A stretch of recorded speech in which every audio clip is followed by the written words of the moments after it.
Memang itu yang kutunggu-tunggu. Kualat juga tuh laki itu. Nah, jadi kadang kalau mau menikahkan anak kita, yang sibuk kali kita, yang kita urus itu pertama masalah hiburan. Kalau ini nggak jadi, nggak cocok dengan tanggal, batal. Iya kan? Nggak usah cerita. Itu ini yang perlu kita perbaiki dulu. Kemudian apa? Masalah berapa daging, masalah sehebat apa pelaminan. Jangan deh itu cuma 2,5 juta, malu lah. Anak awak satu buahnya nih. Di kursi-kursi yang goyang lah, tak sampai aja aku menengok dia banget. Udah awak duduk tak didudukkan nama awak. Pinomat deh ini katanya. Sibuk. Tapi pernahkah kita terfikir, pernahkah kita ingatkan kepada anak kita, kalau dia laki-laki, nak, sudah siapnya kok memberikan tanggung jawab kepada istrimu nanti? Pernah? Pernahkah kita ajarkan kepada anak gadis kita, nak, kau akan menikah, nak, yang perlu kau pelajari hari ini, nak, masalah toharoh, nak, masalah mandi junub, nak, macam mana adab berhubungan dengan suami istri, nak. Wah, sejarah sekali itu. Asyik menulis undangan 2.500, habis-habis. 1 bulan undangan. Kemudian anak berfoto di luar sana sebelum ada ijab dan kabul, prewedding namanya itu. Majelis ulama sudah memfatwakan haram hukumnya berfoto sebelum ijab dan kabul. Ini kalangan kita umat Islam. Berfoto pula di depan Masjid Agung Bakri.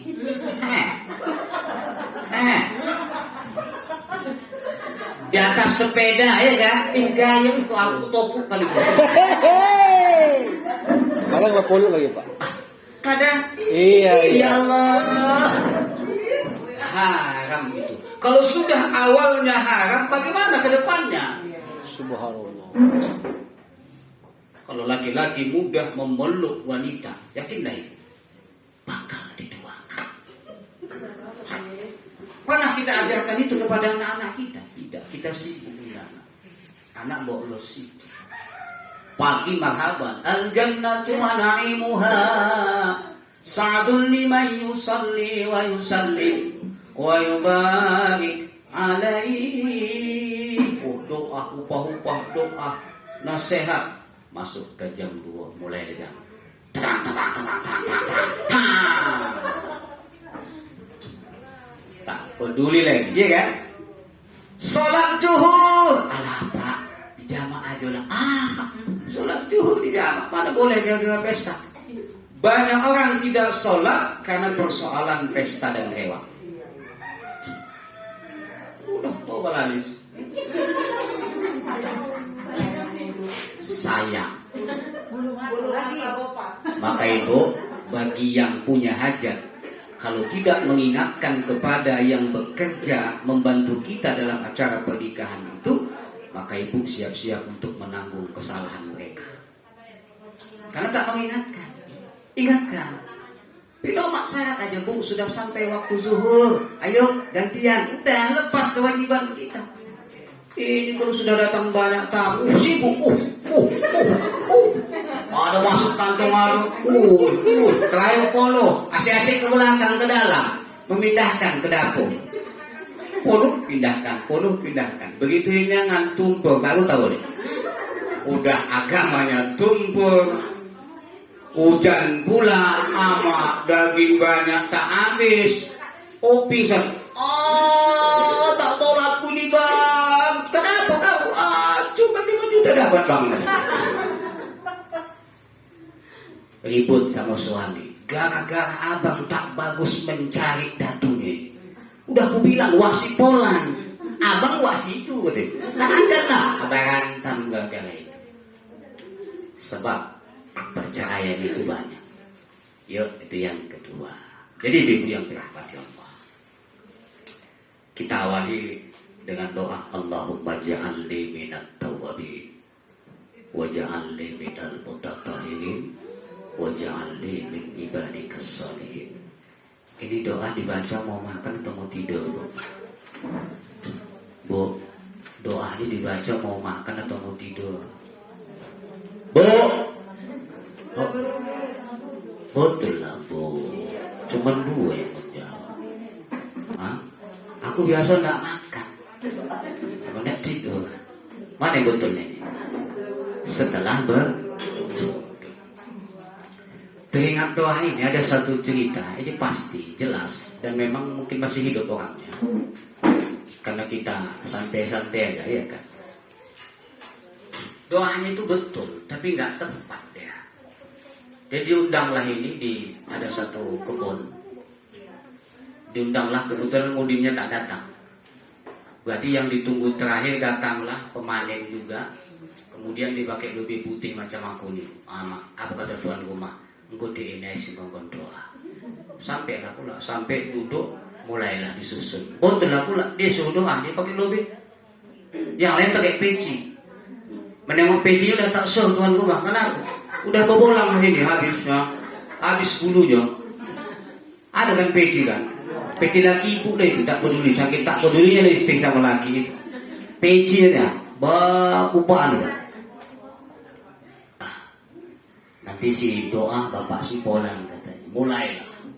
Mulai selesailah semua bacaan doa. Alhamdulillahirabbil alamin wassalatu wassalamu ala asyrofil anbiya'i wal mursalin wa ala alihi wa sahbihi ajma'in.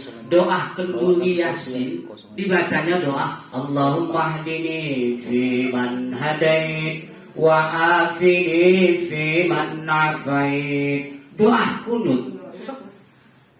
Habis baca Yasin baca doa kunut.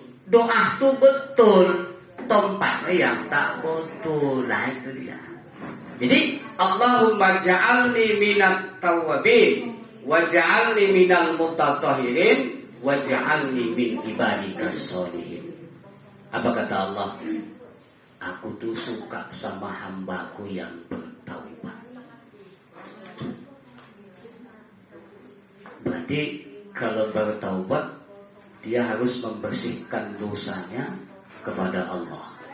Persoalan hati. Berarti hati harus dibersihkan, ya kan? Karena dosa itu tidak nampak. Dosa itu di dalam. Kalau kita buat jahat, kalau kita fitnah berarti dosa. Dosa kita kepada Allah, astaghfirullah, taubatan nasuha, tidak mengulangi, insyaallah diterima Allah. Tapi dosa kepada manusia, hablum minan nas, ketika kita minta ampun kepada Allah, Allah tidak akan ampunkan dosa kita kepada manusia sebelum kita minta maaf langsung kepada manusia itu. Jadi kalau ibu menceritakan atau membuli orang lain dengan bahasa kita, kemudian terdengar kan itu, cara kita supaya itu terlepas, kita harus langsung menyebutkan aku minta izin ya. Tanggal 22 bulan 4 tahun 2021 yang lalu, aku ini kami adalah 5 oma-oma. Tema cerita kami tulis di buku, judulnya Wat Paikem. Kau itu mulai dari ujung sampai ke ujung kami ceritakan kau jangan. Mulai gigi kau dah mulai lepas, bercakap kau compat-compat, harus minta izin. Sebelum kita minta izin, kita duluan dipanggil oleh Allah Subhanahu wa taala. Ada mahkamah Allah nanti di hari kiamat. Si ini tadi yang disakiti akan menuntut kepada Allah. Seharusnya kita masuk ke dalam surga Allah, tapi ada yang menuntut Allah. Kami menuntut keadilan. Dulu saya dizolimi oleh ibu ini. Akhirnya dosa, ya kan? Habis semua kebaikan orang yang kita lakukan akan dibayarkan kepada orang yang sering kita zalimi, kita sakiti. Akhirnya kita tidak masuk ke dalam neraka surga Allah, tapi masuk ke dalam neraka Allah. Karena apa? Karena kezaliman perbuatan kita kepada orang lain. Hati-hati. Akhirnya Bu Paikem yang masuk surga ya. Bu Paikem masuk surga. Bu Paina mampus ke dalam neraka itu. Hati-hati. Itu belum benar. Kita perbaiki. Allahumma ja'alni minat tawabin. Yuk, bertaubatlah kita kepada Allah. Bersihkan. Allah suka kepada orang yang bersih dalam hidupnya. Dalam kata lain, bersih dari dosa. Wa ja'alni minal mutatahhirin. Allah suka cinta kepada orang yang bersih zahirnya dan batinnya. Zahirnya yang nampak. Apa itu? Salah satunya adalah mandi. Kan harus membersihkan yang zahir itu. Allah suka kepada orang yang zahir. Maka ibu, kemanapun ibu berangkat, kemanapun ibu pergi, ya, kecuali ke kamar mandi, jangan lupa bersihkan diri kita terlebih dahulu. Dengan cara apa? Berwudu. Kemana-mana. Besok Anda berangkat ke balai desa, jangan lupa bersihkan dulu. Selama wudu itu masih ada sampai kita pulang belum batal, tidak akan ada satupun iblis laknatullah yang mampu menggoda kita. Kekuatan-kekuatan sihir tidak akan pernah sampai kepada kita selama kita masih tertutup, terbalut dengan wudu. Tapi wudu yang sempurna, jangan wudu asal-asalan. Kalau wudu asal-asalan tak juga itu Pak, makin cepat datang. Ini yang kedua. Allah suka cinta kepada orang yang bersih. Mudah-mudahan kita ini naik. Kemudian waj'alni min ibadikas sholihin. Setelah kita bertaubat, setelah kita bersihkan zahir batin kita, kemudian kita beribadah kepada Allah Subhanahu wa taala.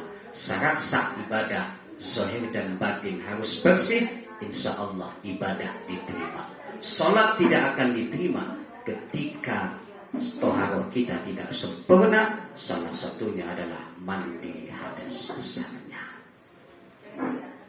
Sampai sini paham Bu? Dimengerti yang saya sampaikan ini? Nah, boleh. Yang mau minum-minum makan lah. Kalau Pak yang memang tak boleh buka masker, kuyak pas mulutnya itu, nah, masukkan. Yang tak ini akan ku tengok buka saja lah di sini, tak apa itu ya kan. Kalau di luar banyak abu baru dibuka ya kan. Takut tak belum siap tumbang ibu. Lupa gosok gigi tadi, tercium juga. Udah masker 2 hari tak dicuci ya kan, banyak. Jadi ibu yang dirahmati Allah, bapak saudaraku yang dirahmati Allah. Kita masuk kepada tema kita. Apa-apa saja yang menyebabkan kita mandi wajib nih. Nah, ini dia. Kalau di sini catatan saya itu ada 8. Selama ini Bu tahu berapa yang menyebabkan mandi wajib Bu?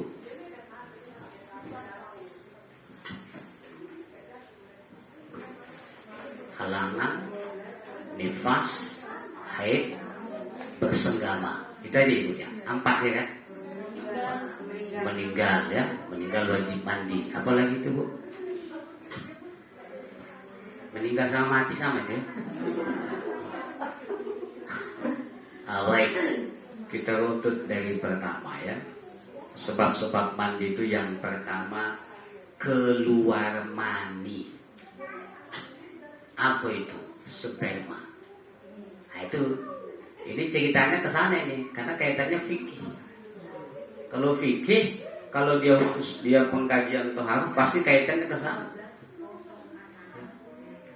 Ini bukan pornografi, memang itulah dia kajiannya, supaya kita paham.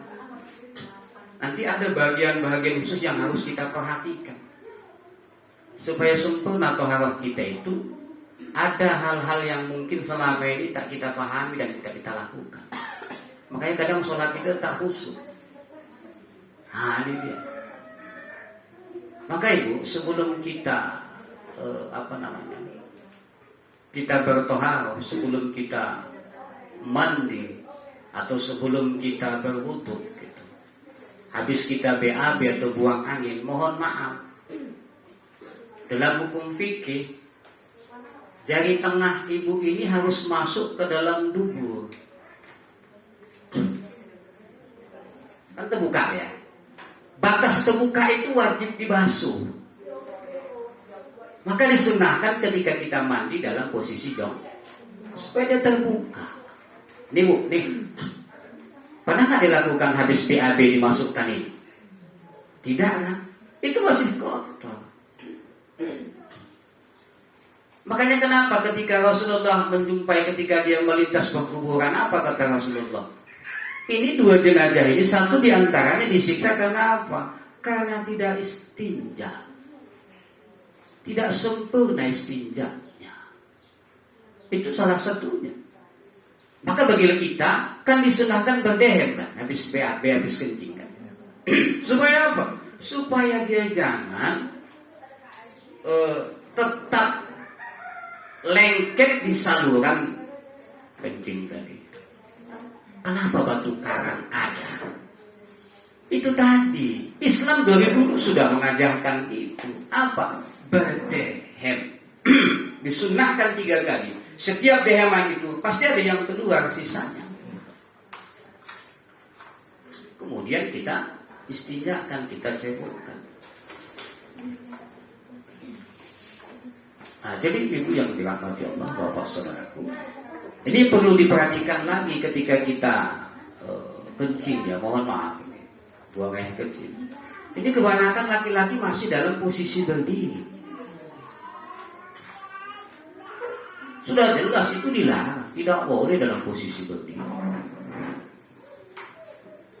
Udah itu dihantamkan pula ke bawah pokok pisang, tak mau gak bisa. Ke lubang-lubang somut, masa-masa kecil dulu ya kan Pak. Mau cari lubang somut dihadap, pak, naik somut itu bawa nang moga, nyaleh, bah siapa yang dikatakan. Ini ada adab, tidak boleh di jalan, tidak boleh di bawah langsung bawah pohon. Sekarang orang mohon maaf di balik mobilnya pun dia sanggup. Itulah. Ini balik ke sana. Jadi ibu yang dirahmati Allah, ini harus masuk. Diputar ini 3 kali putaran. Kalau tak bisa pakai sabun dia memudahkannya. Syaratnya secara hukum fikih kalau sudah dikorek 3 kali, secara hukum fikih sah, berarti sudah kita bersihkan. Ini dia. Baik habis buang angin ataupun BAB. Supaya apa? Sempurnalah toharah kita.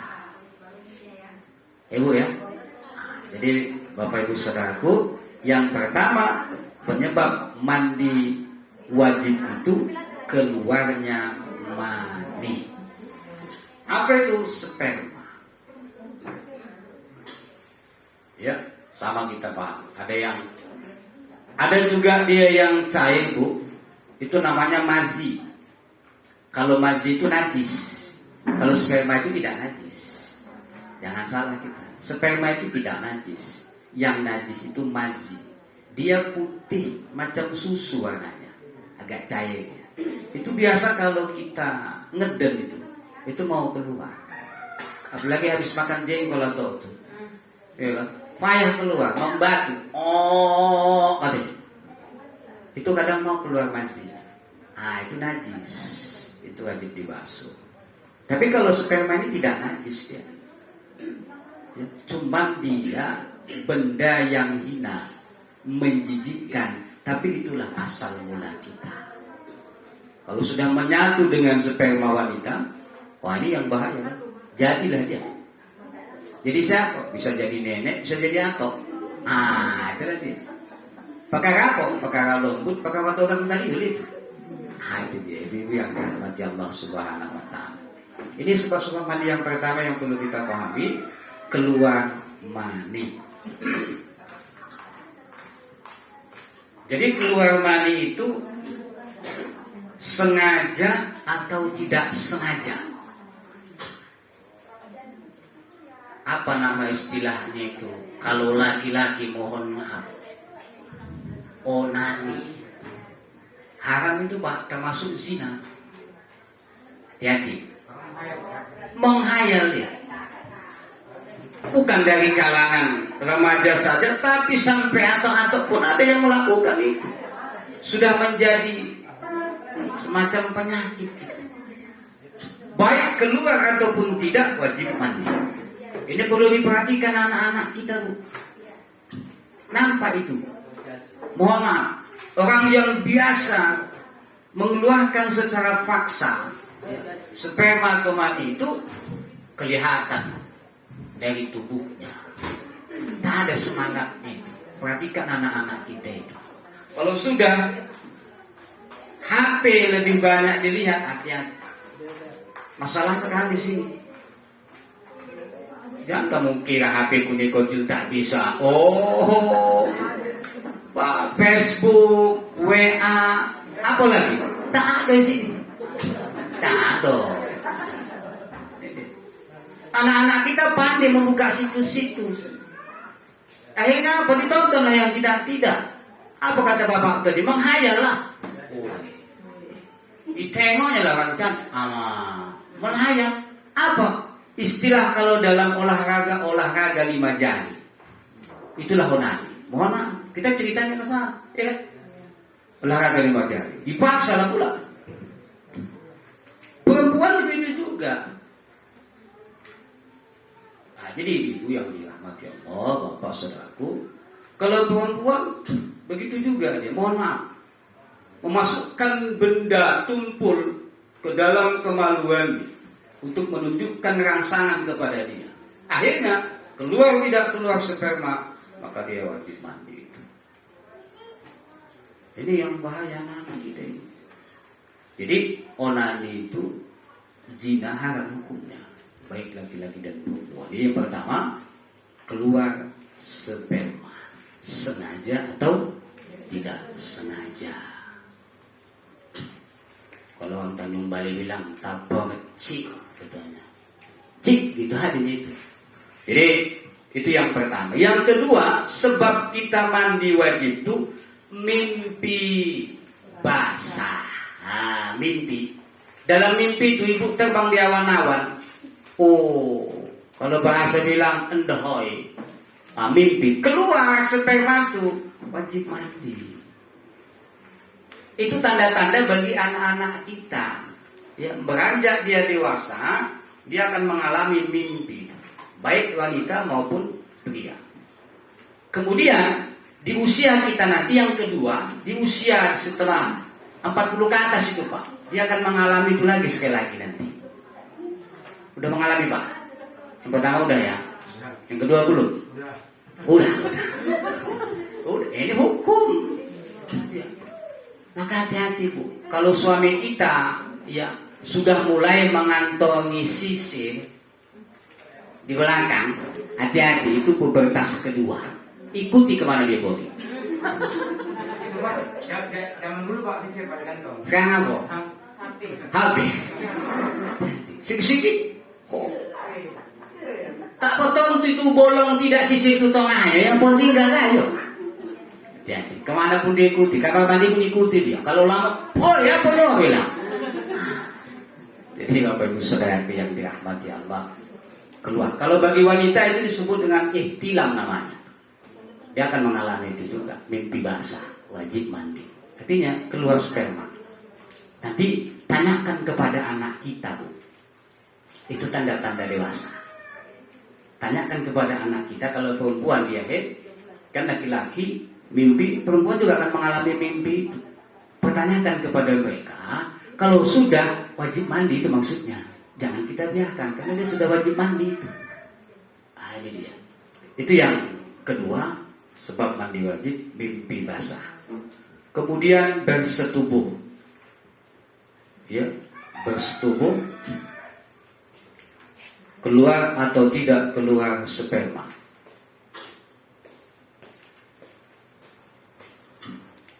Kita baca dulu hadis Nabi yang diriwayatkan oleh Imam Muslim berkaitan dengan mimpi tadi ya Bu. Kata Ummu Salamah, Ummu Sulaiman berkata, wahai Rasulullah, sesungguhnya Allah tidak malu terhadap masalah kebenaran. Apakah seorang wanita wajib mandi ketika bermimpi? Nabi Muhammad SAW menjawab, ya, jika dia melihat air. Mimpi dia wajib mandi ketika dia melihat air. Kalau tak ada air bukan mandi, tapi tayamum. Macam mana Pak tayamum kalau mandi hadas besar? Udah guling-guling aja di pantai. Karena dia dengan pasir, guling-guling gitu kan, baru diambil orang dari jauh. Kenapa nyuci itu? Samakah dia? Apakah seperti tidak? Kalau tidak ada air ketika kita berhadas besar, cukup dengan bertayamum. Tayamum itu cukup dua dia yang dibasuh, wajah, tangan. Baik wudhu pengganti wudhunya maupun pengganti hadas besarnya, tetapi itu juga. Jangan kalau guling-guling kan mama gawat kita, jadi tontonan. Udah guling-guling semua dibuka kecuali 2 tempat tuh. Mak, ini tulis dari mana betul? Atau tidak wajib pun menengok itu nanti.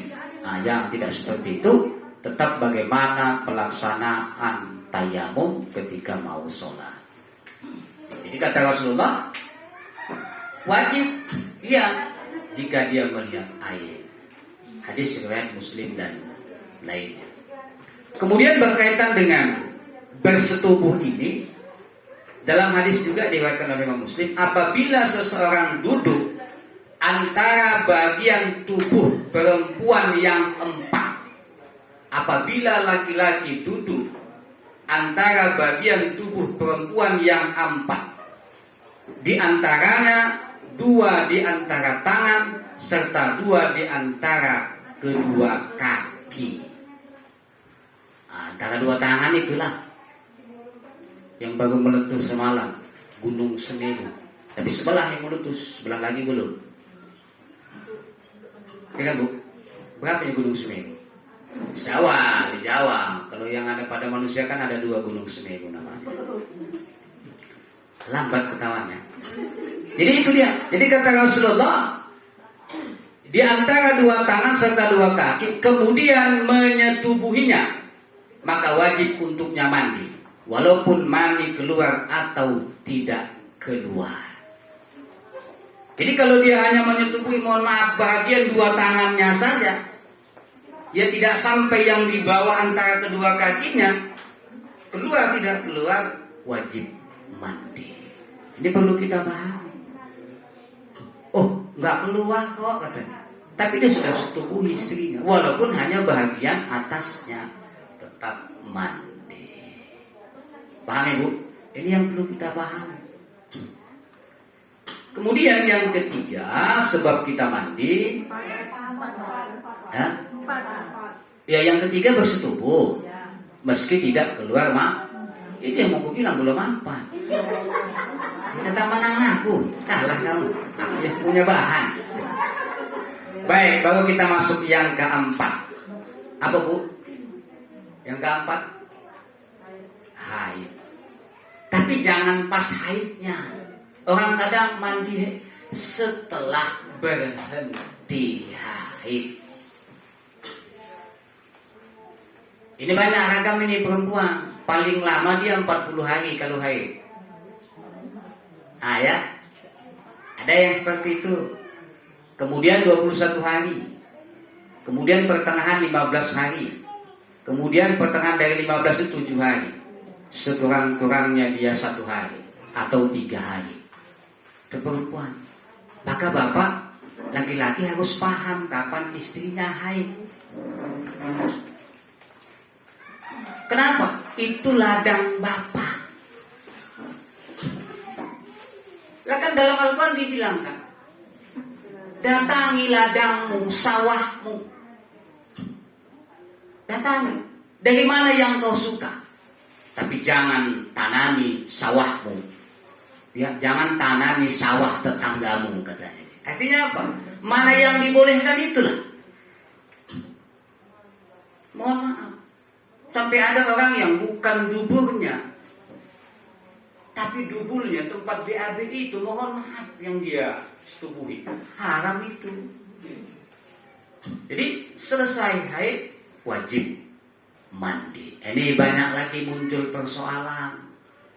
Ini kadang ditahan-tahan. Maka bapak, kenapa supaya orang bapak tahu kapan istri kita itu berhalangan atau tidak? Supaya tahu kapan dia harus mandi wajibnya. Kalau ibu habis haid itu jam 7 malam, maka wajib mandi pada selesai itu. Jangan tunggu besok. alah dingin. Ibu sudah berdosa, maghrib lewat, ya kan, isya lewat, subuh pasti habis subuh itu mandinya. Jangan berharaplah sebelum subuh dingin. Ya kan Bu, muncul lagi persoalan baru kan, muncul lagi. Maka kalau sudah jam 8 malam umpamanya selesai tengok, langsung mandi, jangan tunggu-tunggu lagi besok. Maka siapa-siapa yang sudah selesai haidnya, kemudian dia tidak mandi, kemudian dia lalu lalang keluar dari rumahnya atau dari ujung rumah ke belakang rumahnya, selama itu bumi menolak perjalanannya itu. Tanggung jawabkan. Kenapa? Karena sudah bersih, tapi dia tidak langsung mandi. Ini Bapak, supaya apa? Kita paham laki-laki. Karena tidak boleh, haram hukumnya ketika istri berhalangan itu berhubungan badan. Datang laki merantau ke Malaysia, setahun sekali baru balik. Begitu pulang, pas pula banjir. Tak tahu hukum, hajar terus. Ah dek, 1 tahun aku gak jumpa kau dek, kau halang-halangi aku lagi. Bagaimana perasaanku? Yui mak, macam piling-piling. Hajar kan dosa, bisa menyebabkan penyakit. Bagi siapa? Laki-laki dan bagi perempuan. Kenapa? Darah yang dikeluarkan itu adalah darah kotor. Paham nih Bu? Nah ini dia. Baik, itu berkaitan dengan haid. Berhenti haid ya. Pokoknya kapan dia berhentinya, kecuali memang kalau umpamanya jam 2 malam. Ini kan kita khawatirkan kalau nanti atau tepat jam 12 malam. Karena menurut kesehatan tak bagus untuk tulang itu. Jam 12 malam itu mandi. Sudah selesaikan besok sebelum waktu subuh. Jangan tunggu-tunggu lagi. Nah, itu dia. Kemudian setelah haid berhenti nipas. Bapak-bapak tadi itu ya Pak. Tadi itu. Kalau bapak-bapak nipas berarti berhenti sholat. Yang ada perempuan itu. Nih diperhatikan nih Bu. Balik ke anak-anak kita. Ada kadang emak itu, ayah itu tidak tahu perubahan badan pada anaknya. Tiba-tiba dengar lahir anak dari anak kita. Maka wanita, emak harus paham. Paham melihat itu. Kalau sudah ada 2 di dalam, ini 2 itu uratnya yang goyang ini, di leher ini. Nampak itu Bu. Tapi kalau nggak paham mama ayah tak peduli itu, tak tahu itu. Tapi kalau sudah ada detakan ini lebih kuat dia, ada 2 detakan itu lebih kuat, enggak, periksa itu.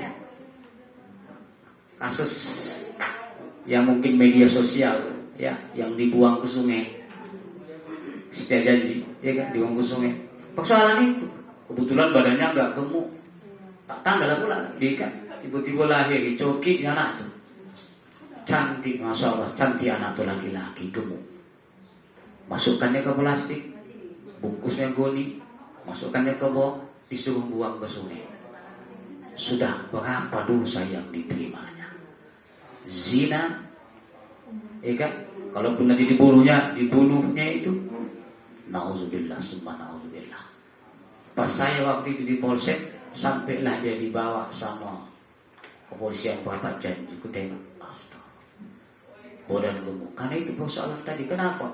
Oma ayahnya tak peduli dan mungkin tak paham. Maka bersyukur kita kepada Allah. Dengan ini menambah pemahaman kita. Ini nggak saya tokoh ini. Kalau sudah lebih kuat, kemudian ada 2 detaknya ini, itu berarti ada 2 nyawa di dalam. Jadi kalau Bapak sampai kiamat 1 aja. Makanya Bapak, kalau nanti istri Bapak hamil, tengoklah dia. Itu detak itu kuat ya. Perhatikan itu. Paham ya Bu? Ya, kalau sudah makin besar makin nampak, cuma makin nampak. Kalau kecil belum ya. Aku tahu karena aku pelajari itu. Kalau aku pelajari, kenapa? Kalau tidak tak tahu aku menyampaikan itu. Kenapa? Karena bagianku ini, bagian agama ini kan menyampaikan itu. Supaya kita paham anak-anak kita macam mana. Kemudian aku minta izin, mohon maaf, andaikan itu terjadi kepada anak kita, tidak usah dihapus-hapuskan. Cukup dijab kabulkan dalam hukum. Begitu sudah dijab kabul, usir dia dari situ. Pergi kamu nak. Itu hukum supaya apa? Jangan datang pada Allah. Ini kita ya Allah, Pesta. sudah 5 bulan pesta.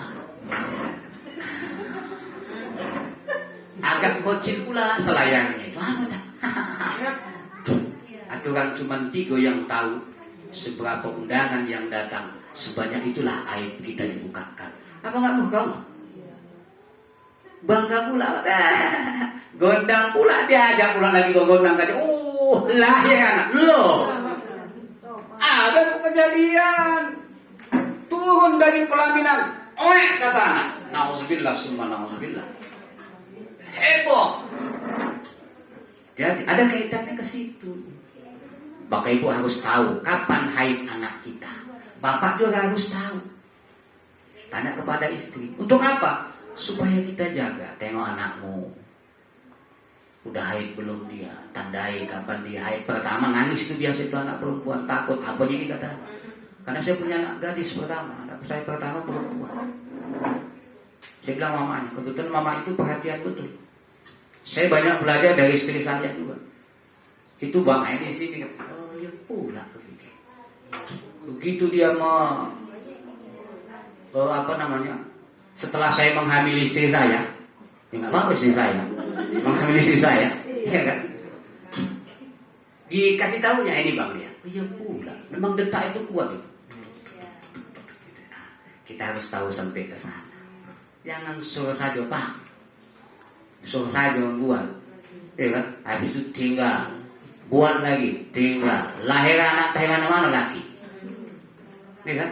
Ini hati-hati. Jadi ibu yang dirahmati Allah Subhanahu Wa Taala, berhenti nipas habis melahirkan. Biasanya 40 hari deh bu, 40 hari. Berapa bu? 46 ya, 46 ya. Itu yang ke-5. Tergantunglah mungkin ya kan bu, tergantunglah. Artinya ibu lah yang paham. Istri, suami juga harus sampai ke sana memahami itu. Jangan tahulah. Otomatis kalau sudah turun boring, ya kan pak boring, turun mesin, 3 bulan itu stop. Apa tak kau ujung-ujung kau balu-balu tak ada mata dek kolom, tahu lah bangsa laki ama bangsa garang udah udah ngogos sekali kemana-mana bang kacau ini nah. Kadang bini juga yang boleh lagi celaka ya kan. Nah jadi bu, kan saya bilang tadi, kata Rasul tadi kan ada bagian atas, ada bagian bawah. Kalau bagian bawah belum bisa, bagian atas, hajar di situ. Ibu deh itu bapak ibu paham itu. Jadi bapak ibu saudaraku berhenti nipas, ya bu, jangan nipas, berhenti nipas. Kemudian setelah melahirkan. Itu ya kan? Setelah melahirkan kan keluar darah itu banyak itu darah. Kemudian setelah masuk Islam, itu dimandikan itu. Setelah masuk Islam, cuman dimandikannya udah karena itu ke sungai itu udah lepas, ditarik kakinya kayak tadi kan bu. Kalau orang tua kita dulu itu pakai daun jeruk nipis, jeruk apa namanya itu? Jeruk purut bunga itu, ya kan? Ya kan, artinya mudah-mudahan dengan mandi itu gugurlah semua. Karena memang kalau yang baru masuk Islam itu otomatis dosa dia semasa sebelum Islam itu masuk Islam, masya Allah, seperti bayi yang baru dilahirkan ibunya datang tanpa dosa. Kemudian yang terakhir meninggal dunia. Wajib mandi kan bu?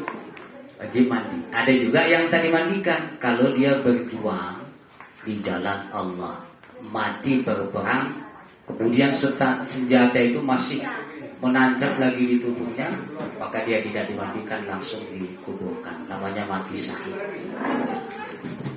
Apa bu? Oh iya, amplop.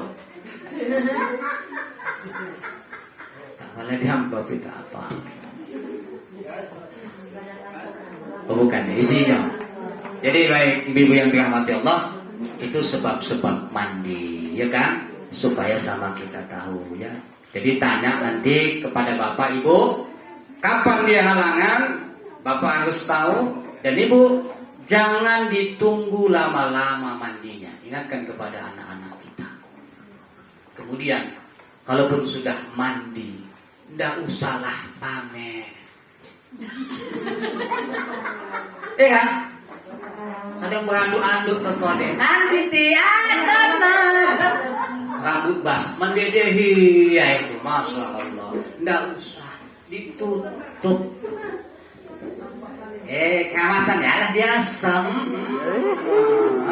Kalau udah jumpa di kode, masya Allah. Apalagi kalau sudah malam Jumat kadang, wih, rame. 10 mama di kode bercerita itu lah semua. Semua tahu jilbab, semua menunjukkan. Iyalah malam wajib. Wih. Kok oma-oma iya. Makanya lebih banyak masuk neraka tuh oma-oma. Nanti kamu ayah-ayah. Mana enggak mana juga ya?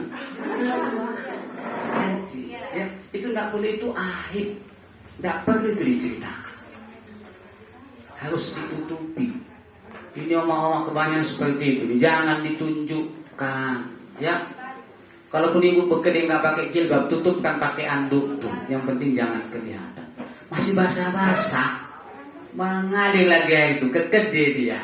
Telesannya, iya biasa. Ini kan juga lah kamu. Kalau aku di pamah aku tok kepala itu. Nah, jadi ibu yang dirahmati Allah, bapak wajib mengingatkan itu. Kenapa? Salah satu perbuatan yang dilarang Allah itu dilakukan oleh istri ketika suami tidak peduli kepada istrinya. Maka diingatkan, deh, cukup aku yang tahu kalau ngabut butuh bahasa. Anakku pun jangan tahu kalau bisa. Wih, panas bang, panas. Basah, kan ada kipas angin kan. Bocok kan kipas angin. Itu.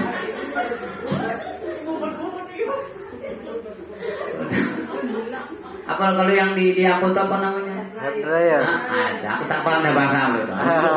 Gitu. Maka dibolikan itu satu, bolikan pak. Kalau bapaknya bolikannya pula, kipas lama lah pula. Kipas gini, mana towing itu? Udah lah, kalau kipas saya kata satu hari yang mulai pagi sampai sore, tahan towing kamu tuh. Kipas begini, bolong pula taman udah habis, tak jadi. Jadi semua harus ke sana diperhatikan. Baik, ibu-ibu yang dirahmati Allah Subhanahu wa taala, kemudian berikutnya bagaimana urutannya, bagaimana cara pelaksanaannya. Ini yang terpenting ya. Pertama yang kita lakukan berniat dulu. Innamal a'malu binniyat. Segala sesuatu itu terletak kepada niatnya. Kalau kita tidak berniat, maka tidak ada gunanya apa yang kita kerjakan. Sesuatu itu akan kita dapatkan sesuai dengan niat kita. Hari ini kita datang, niat kita adalah ibadah, silaturahmi, maka nilai itulah yang kita dapat. Tapi kalau hari ini niatnya untuk mendapatkan kue dan hendak menerima anggaran APBDes, itulah yang kita dapatkan, nilai pahalanya nggak dapat ibadahnya. Maka niat kita harus kita perbaiki ibadah. Niat kita namanya mandi hadas besar, ya mandi hadas besar. Jadi pertama niat. Niat ini ibu disesuaikan dengan kondisinya ya. Biasanya ibu yang umum ya. Biasanya macam mana niatnya ibu? Allahumma lakasumtu. Apa nih? Yang mana ini? Biasanya apa bu? Ini biasanya yang mana? Yang biasa. Lupa ibu ya. Siapa biasanya? Yang biasa bu, yang biasanya ibu yang mana doanya?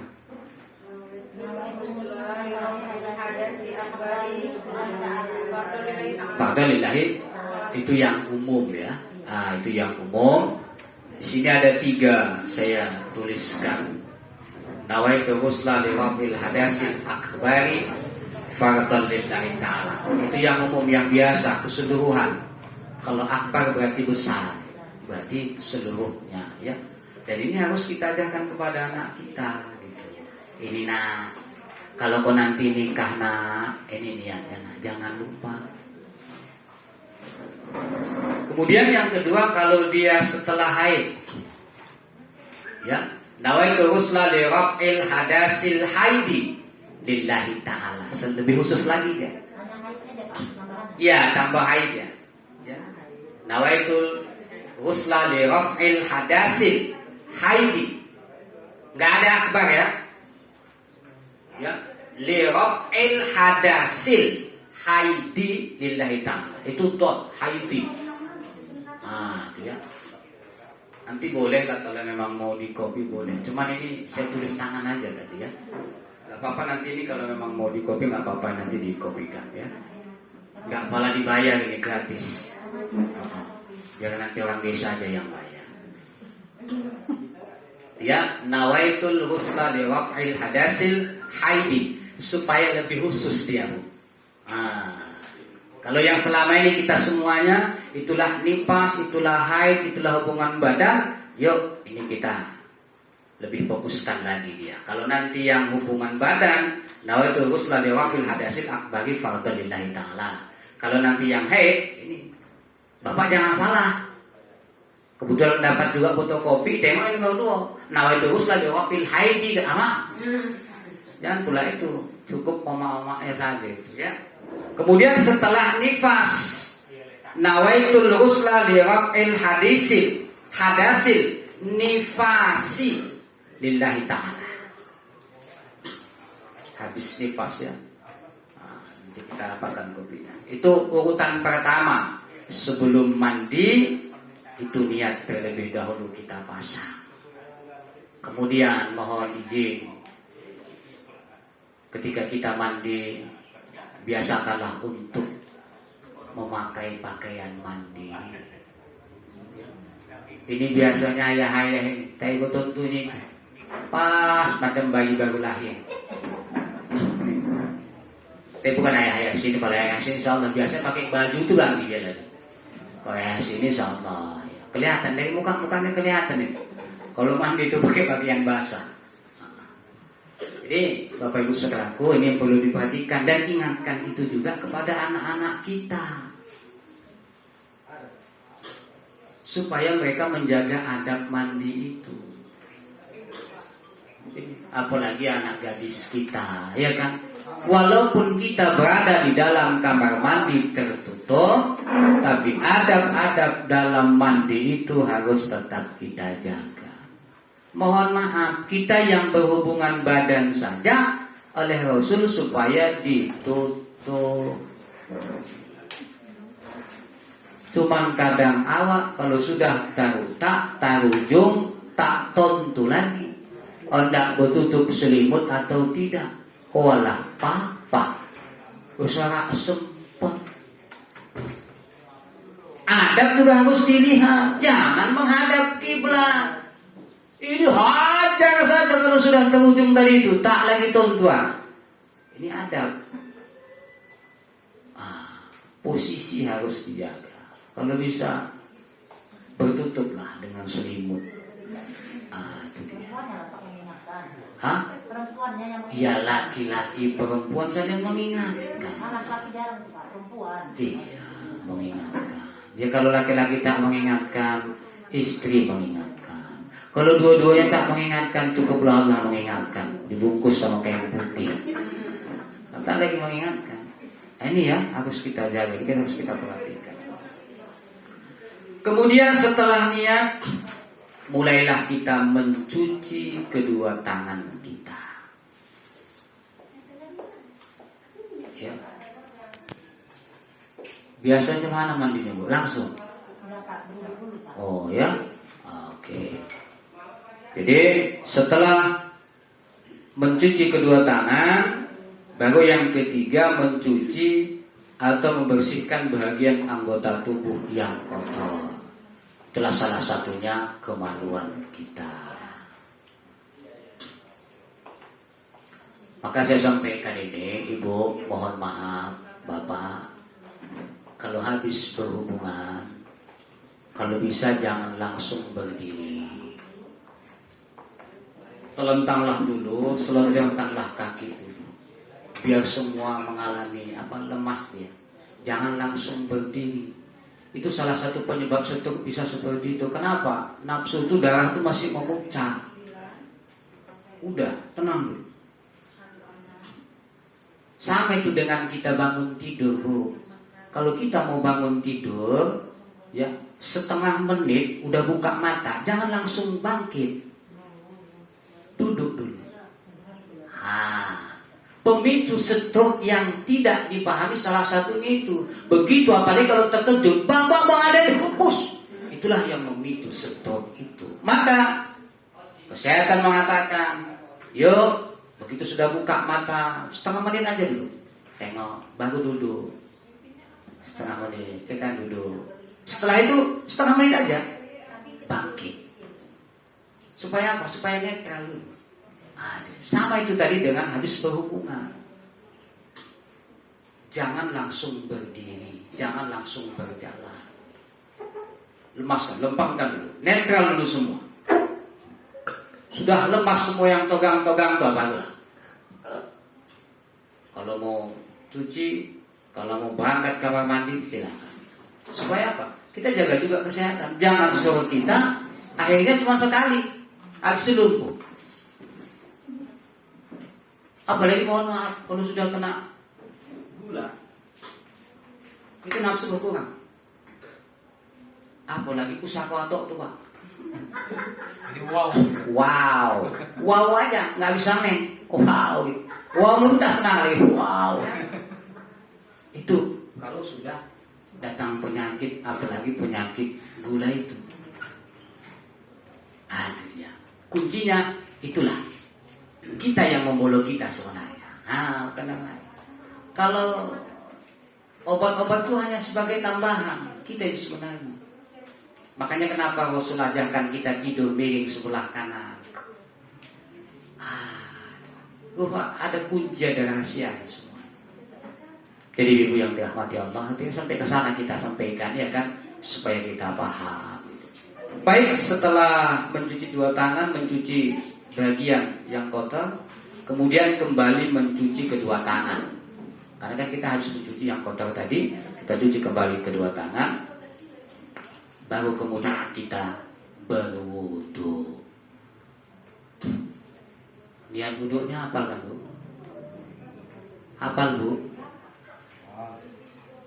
Uslah wudu ala sih berarti wudu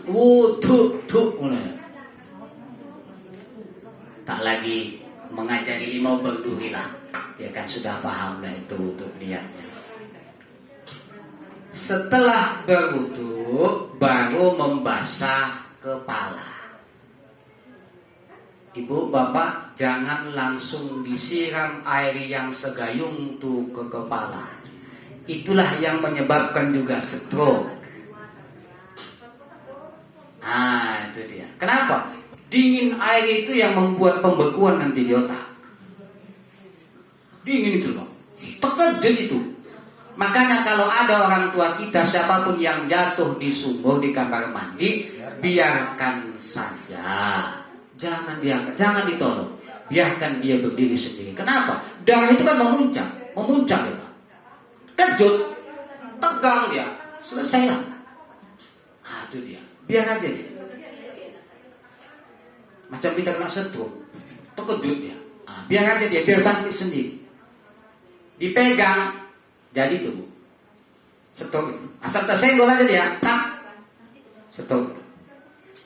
Maka hati-hati dia. Ya, makanya ada di otak itu, rongga otak itu yang tidak dialiri kecuali ketika kita dalam sujud.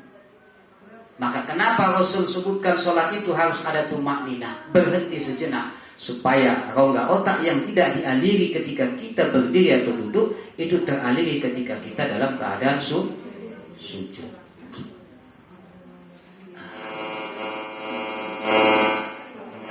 Mesti ada pengajian, Pak, bentar ya. Ada jalur pengajian, bentar ya Pak. Saya kabar. Kali sih tak suka. Memang jelek, tapi tulisannya nggak ada. Jadi itu, ya ada dia Maka waktu sujud itu kan disunahkan dia agak lama sedikit supaya mengalir rakaat. Ya, baik. Itu dia berwudu. Setelah berwudu membasuh. Jadi bagaimana membasuhnya? Cukup ambil air. Tapi mulai dari tumbuh ini sampai tumbuh rambut ini dia 3 kali. Jangan langsung siang gini. Awas saja belum menggigit. Boleh kepala. Siram cukup 3 kali aja begini. Setelah itu baru kita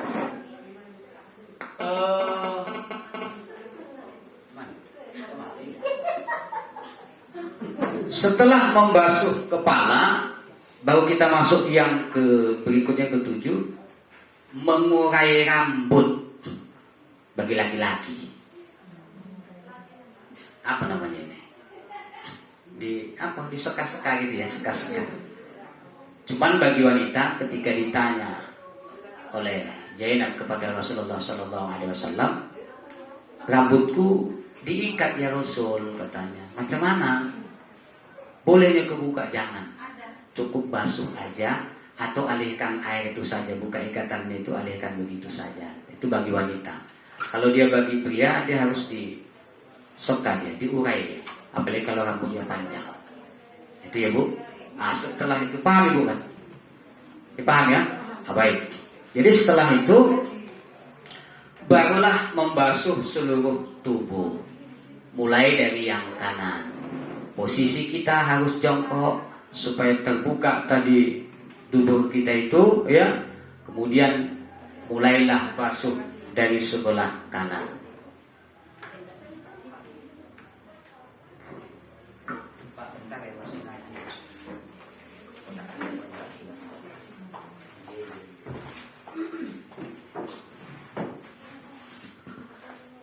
Dua kali udah mengganggu saja lah. Jadi membasuh seluruh tubuh dari sebelah kanan dulu, ya, dari sebelah kanan, mulai dari pundak ini ke bawah sebelah kanan, kemudian pundak sebelah kiri, baru ya sebagaimana mandi biasa, menyabuni dan lain sebagainya. Kemudian mohon maaf bagi kita pria, ada bekas jahitan-jahitan yang kadang berongga. Itu perlu diperhatikan. Ibu, bekas jahitan ada di rongganya, itu perlu disiram. Intinya air itu masuklah ke rongga-rongga yang ada di tubuh kita ini. Kita alihkan dia keseluruhannya. Ini dia dalam pelaksanaannya. Ya mudah-mudahan pelaksanaannya ini tidaklah sulit sebenarnya, dan ini sudah kita lakukan. Cuman mungkin caranya saja yang mungkin belum pas kan itu. Jadi yang terpenting niatnya ini jangan lupa, dan mudah-mudahan mari sama-sama ini dapat kita laksanakan dengan sebaik-baiknya dan mengingatkan kepada keluarga kita. Begitu juga kepada suami, Bu, sampaikan itu. Nanti kalau sudah di copy ini dibaca-baca, saya mohon izin, cuma kita tulis dengan tangan tadi. Ya, kita baca-baca kepada anak-anak kita, terutama yang mau berkeluarga, terpenting itu dulu yang harus kita sampaikan. Gak usah dulu yang lain-lain, supaya ada persiapannya. Jadi baik, Bapak Ibu Saudaraku yang dimuliakan Allah, Allah Subhanahu Wa Taala berfirman dalam Al-Quran ayat Al-Maidah ayat 6, wa in kuntum junuban fatahharu. Dan jika keadaan kamu junub, maka mandilah. Ini dia dasar hukum mandinya. Kemudian yang berikutnya, wala junuban illa abiri sabili hatta tartasilu. Dan jangan pula kamu hampiri masjid ketika kamu dalam keadaan junub, kecuali sekedar melewati untuk jalan saja sebelum kamu mandi. Artinya ada hal-hal yang perlu kita jaga. Kalau kita dalam keadaan junub, belum bersih, atau dalam keadaan haid atau nifas, tidak boleh masuk ke masjid, sekedar boleh melintas saja. Jadi baik Bapak Ibu Saudaraku, saya rasa sekedar itulah. Mungkin ada yang mau kita diskusikan, mau kita tanyakan, silakan. Saya rasa itu yang lebih tepat dan mengena. Kalau materi yang saya sampaikan mungkin sebatas itu aja dulu. Mudah-mudahan bermanfaat. 1 jam lebih kurang sudah materi ini saya sampaikan. Mudah-mudahan ini menambah pengetahuan bagi kita supaya taharah kita lebih baik. Ketika taharah kita lebih baik, insya Allah ibadah kita juga semakin baik dan semakin baik. Kalau sudah ibadah kita semakin baik, insya Allah peluang diterimanya ibadah itu semakin besar.